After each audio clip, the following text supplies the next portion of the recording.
श्री शिवाय नमस्तुभ्यम। हरतालिका तीज, जी हाँ, हरतालिका तीज आ गई है। हरतालिका तीज के दिन महादेव और माँ पार्वती की पूजा आराधना की जाती है। हरतालिका तीज के दिन करने वाले गुरुजी पंडित जी प्रदीप मिश्रा जी द्वारा बताया गया कोई विशेष उपाय। गुरुजी ने यह विशेष उपाय संतान प्राप्ति के लिए, शीघ्र विवाह की कामना के लिए, रोगों से मुक्ति के लिए, और जो नारी अगर व्रत भी धारण नहीं करती है और वह चाह रही है कि हमारी मनोकामना तीज के दिन पूरी हो जाए, तो उसके लिए भी गुरुजी ने बहुत ही अच्छे उपाय बताए हैं। तो चलिए हम वीडियो शुरुआत करते हैं। स्वागत है मोदिती ऑफिशियल चैनल पर। अगर आप लोग पहली बार चैनल पर आए हैं तो प्लीज चैनल को सब्सक्राइब कीजिएगा। आपके सपोर्ट की चैनल को बहुत आवश्यकता है। चलिए वीडियो शुरुआत करते हैं। हरतालिका तीज, हरतालिका तीज के दिन जो व्रत धारण किया जाता है, जैसे आप शुरुआत से जो जैसा व्रत धारण करके चल रहे हैं, ऐसा नहीं कि देखा देखी, आप शुरू से स्टार्टिंग से आपने जैसा व्रत धारण किया है सेम वैसे ही कंटिन्यू व्रत रखें। यह व्रत बीच में छोड़ा नहीं जाता है। और इस जो व्रत रखा जाता है, इस व्रत पे निर्जला व्रत रखा जाता है, यानी जल का पान भी नहीं किया जाता है।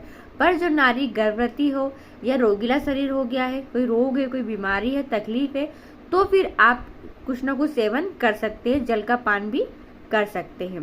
गुरुजी पंडित जी ने बताया था हरतालिका तीज के दिन फुलेरे का बहुत अत्यधिक महत्व है। जी हाँ, फुलेरा क्या होता है तो आप लोगों ने देखा होगा, जब आप हरतालिका तीज की पूजा आराधना करते हैं तो पार्थिव शिवलिंग का जो निर्माण करते हैं उसके ऊपर एक फुलेरा बांधा जाता है, जैसा कि आपको वीडियो में दिख रहा है। इस तरीके का फुलेरा बंधा रहता है। तो यह फुलेरा का दर्शन करने का बहुत अत्यधिक महत्व है। अगर आप पूजन भी नहीं करते हैं, व्रत भी धारण नहीं करते हैं, तो केवल फुलेरे का दर्शन आप जरूर कीजिएगा। अब हम बात करते हैं उपाय के बारे में। तो पहला उपाय, यह उपाय है विवाह के लिए। जी हाँ, हरतालिका तीज का व्रत जो नारी धारण करती है, चाहे वो शीघ्र विवाह की कामना के लिए कर रही है व्रत धारण, तो भी यह उपाय विशेष आप हरतालिका तीज के दिन अवश्य कीजिएगा। और जिनका व्रत नहीं है पर वह चाह रहे कि हमारा विवाह जल्दी हो जाए, तो लड़का या लड़की दोनों इस उपाय को कर सकते हैं। जी हाँ, ऐसा नहीं है कि आपने व्रत धारण किया है तो ही आप इस उपाय को कर सके, ऐसा नहीं है। अगर आप व्रत नहीं रखते हैं, बस शीघ्र विवाह की कामना है कि हमारी शादी हो जाए, उम्र बढ़ रही है, विवाह के रिश्ते नहीं आ रहे, विवाह के योग नहीं बन रहे हैं, तो तीज के दिन आप यह विशेष उपाय अवश्य कीजिएगा। क्या करेंगे, जैसे कि आप गुरुजी ने बताया है, फुलेरा हर जहाँ पर तीज की पूजा होती है वहाँ पर बांधा जाता है। जी हाँ, तो आपको क्या करना है, आपको 7 फुलेरा के दर्शन करना है। जी हाँ, अब 7 फुलेरा के दर्शन कैसे करना है, तो जहाँ पर तीज की पूजा होती है ऐसे आपको 7 घर जाना है। जी हाँ, जैसे अगर आपके घर के सामने की पूजा हो रही है तो एक दर्शन अपने वहाँ कर लिया, तो उसके आसपास जहाँ पूजा हो रही है वहाँ जाके कर लिया। ऐसे आपको 7 अलग अलग जगह जाकर 7 फुलेरा के दर्शन करना है। दर्शन करने के साथ साथ आपको क्या करना है, एक फूल लेना है, चाहे वो गुलाब का ले ले, चाहे वो गेंदे का ले ले, ठीक है। एक फूल लेना है, एक फूल के ऊपर हल्दी और कुमकुम, जी हाँ, दोनों लगाएंगे। एक ही फूल पर एक चुटकी हल्दी और एक चुटकी कुमकुम लगाकर उस फूल को आप जब दर्शन करने गए फुलेरा का, वहां दर्शन करते वक्त आपको उस फूल को फुलेरा पे स्पर्श कराना है। जी हाँ, फुलेरा पे स्पर्श कराना है। उसके बाद शिवलिंग के ऊपर जहाँ पार्थिव शिवलिंग की पूजा हुई है, जहाँ तीज की पूजा हुई है, वहां पर समर्पित कर देना है। ऐसे आपको 7 अलग अलग जगह जाना है और 7 जगह अलग अलग जाकर हर एक फूल लेते हुए, यानी 7 फूल लेंगे, 7 जगह जाएंगे और 7 जगह आपको सेम ऐसे ही करना है। इस उपाय को करने से आपका विवाह 3 से 4 महीने के अंदर होता ही होता है, यह तो गारंटी है। तो बहुत अच्छा उपाय अवश्य कीजिएगा। दूसरा उपाय, यह उपाय है संतान प्राप्ति के लिए। जी हाँ, गुरुजी ने कहा था कि संतान की अगर प्राप्ति नहीं है, वंश की वृद्धि नहीं है, तो जो नारी सोच रही है कि इस साल तो हमारी झोली भर जाए खुशियों से, तो वह संतान प्राप्ति के लिए यह उपाय कर सकती है। मैं फिर से बता रही हूँ कि उपाय करने के लिए जरूरी नहीं है कि आपने तीज का व्रत धारण किया हो। अगर तीज का व्रत नहीं भी रखते हैं तो भी आप उपाय को कर सकते हैं। तो क्या करेंगे, संतान प्राप्ति के लिए आपको जहाँ पर तीज की पूजा हो रही है वहां पर एक फुलेरा बंधवाना है।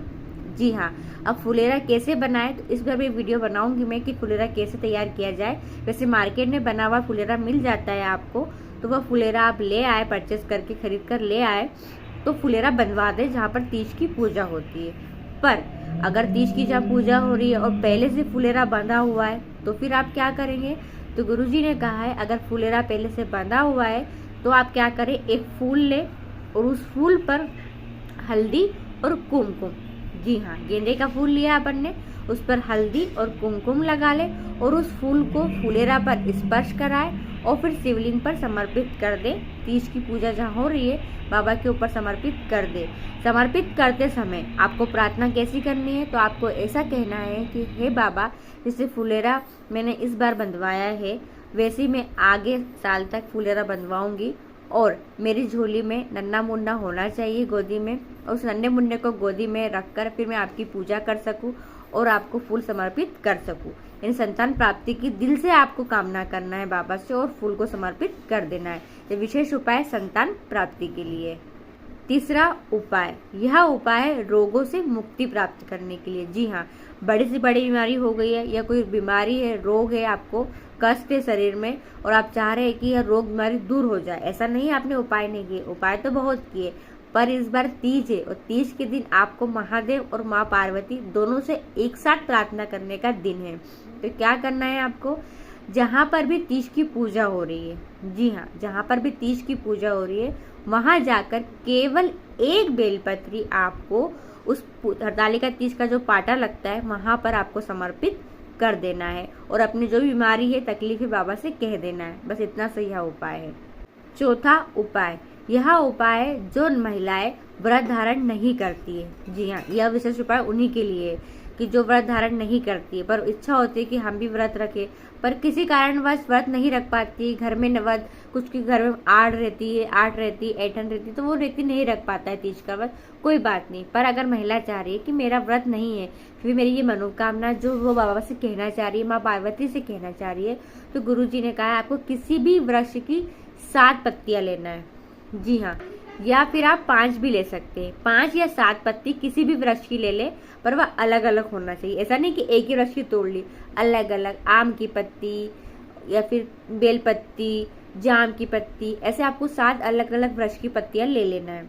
7 पत्ती को एक साथ एक बंडल बना लेना, बांध लेना और अपनी मनोकामना बोलकर बाबा के ऊपर समर्पित कर दीजिए। यह उपाय ऐसा है कि अगर आपने व्रत धारण नहीं किया है तो उसका पुण्य, रात जागरण का पुण्य सब आपके खाते में लिखा जाता है और आप जिस भी कामना समर्पित करते हो वो मनोकामना पूरी होती ही होती है।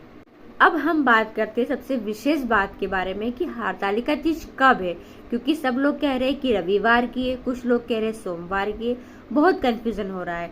तो देखिए, हरतालिका तीज यानी तीज जो तिथि है वह रविवार के दिन से ही लग जाएगी, पर वो लगेगी दोपहर में, जी हाँ, कुछ 11:10 से लगेगी दोपहर में रविवार के दिन, और उस तिथि का समापन जो होगा वो सोमवार के दिन होगा और सोमवार को कुछ 1:30 बजे के आसपास या 2:30 बजे के आसपास उस तीज का समापन हो जाएगा।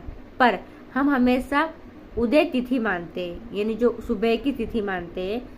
उदय तिथि मान्य होने के कारण, जी हाँ, उदय तिथि मान्य होने के कारण, क्योंकि जो तीज है वह दोपहर में सोमवार के दिन 1:30 बजे के आसपास, 12:30 बजे के आसपास समाप्त हो जाएगी, पर हम उदय तिथि मानते हैं, इसलिए तीज का जो पूजन होगा, तीज का जो व्रत किया जाएगा वह किया जाएगा 18 सितंबर को सोमवार के दिन ही। तो इस बार सोमवार के दिन तीज तिथि है, तो अपने दिल की जो भी मनोकामना है आप अवश्य बाबा से कहिएगा, ये विशेष उपाय करके। गुरुजी कहते हैं सच्चे दिल से अगर कोई उपाय किया जाता है तो 100% गारंटी कि वह उपाय सफल होता ही होता है। कुछ